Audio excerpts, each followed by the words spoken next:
ગુજરાતને બચાવી લો। છેલ્લા 1 વર્ષથી કહું છું કે આજે નહીં જાગો તો ક્યારે નહીં જાગો। આપણી ધરતી છે, ડીએપી, યુરિયા અને રાસાયણિક ખાતર નાખીને આપણે આ ધરતીનો વિનાશ કરી નાખ્યો છે। ગુજરાતની મારે માતા બહેનોને ખાસ કહેવાનું કે તમે જે લીલા શાકભાજી ખાવ છો, ફ્રૂટ ખાવ છો, ધાન ખાવ છો, એમાં રાસાયણિક દવા સિવાય બીજું કાંઈ નથી।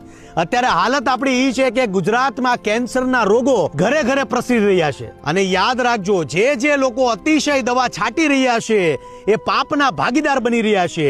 સૃષ્ટિ પર સંકટ આવ્યું છે ત્યારે ગાય જ આપને ઉગાર્યા છે, એટલે ગાય આધારિત ખેતી કરો।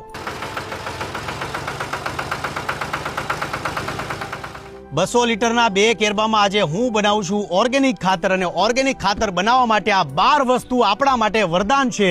ગૌમૂત્ર છે, છાણ છે, લીમડો, આંકડા અને સીતાફળના પાન, હળદર, હિંગ, ચણાનો લોટ, બકરીની લીંડી, ગોળ, છાશ છે અને વડલાની નીચેની માટી છે। આપણે લીધું છે 120 લીટર ગૌમૂત્ર, એટલે 2 બેરલમાં આપણે નાખશું 60 લીટર ગૌમૂત્ર। લીમડાના પાન, આંકડાના પાન અને સીતાફળના પાનને આપણે તોડી અને વ્યવસ્થિત આપણે એને કૂટવાના છે। તમે સિલબટ્ટાની ઉપર પણ કૂટી શકો છો અને તમે મિક્સરનો ઉપયોગ પણ કરી શકો છો। 3 પાનની પેસ્ટ બનાવી છે। હવે આમાં જોવાની વાત એ છે કે બકરી કાકરાને છોડીને બધી જ વસ્તુ ખાય છે, પણ સીતાફળના પાંદડા ખાતા નથી, એટલે આ ઔષધિની અંદર સીતાફળના પાન જે છે એ રામબાણ ઇલાજ છે।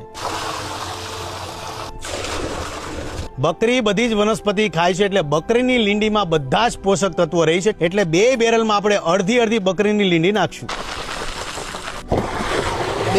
2 બેરલમાં છાશ નાખશું હવે 50 લીટર। વડલાની ધૂળમાં પોઝિટિવ બેક્ટેરિયા રહ્યા હોય છે જે જમીન માટે સારા હોય છે, એટલે વડલાની ધૂળ મસ્ત છે।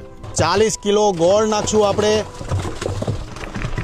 5 કિલો ચણાનો લોટ નાખશું આપણે, 2 કિલો હળદર, 500 ગ્રામ હિંગ। ગાય માતાએ આપણને શું નથી આપ્યું, મેં ગૌમૂત્ર તો નાખી દીધું છે। હવે 90 કિલો છાણને આપણે 2 બેરલમાં નાખશું। હવે મેં મારા ખેતરમાં 600 ઝાડ પ્રમાણે અંદાજો બાંધ્યો છે, તમે તમારા ખેતરમાં તમારા પ્રમાણે અંદાજો બાંધજો। આ ગાય માતાનું છાણ આપણે 2 બેરલમાં નાખશું। હવે 2 કેરબાની અંદર આપણે પ્રોપર મિશ્રણ અનુસાર પાણી નાખી પ્રોપર હલાવીને 15 દિવસ છાયામાં મૂકી દો, એટલે તૈયાર થઈ જશે આપણું ઓર્ગેનિક ખાતર।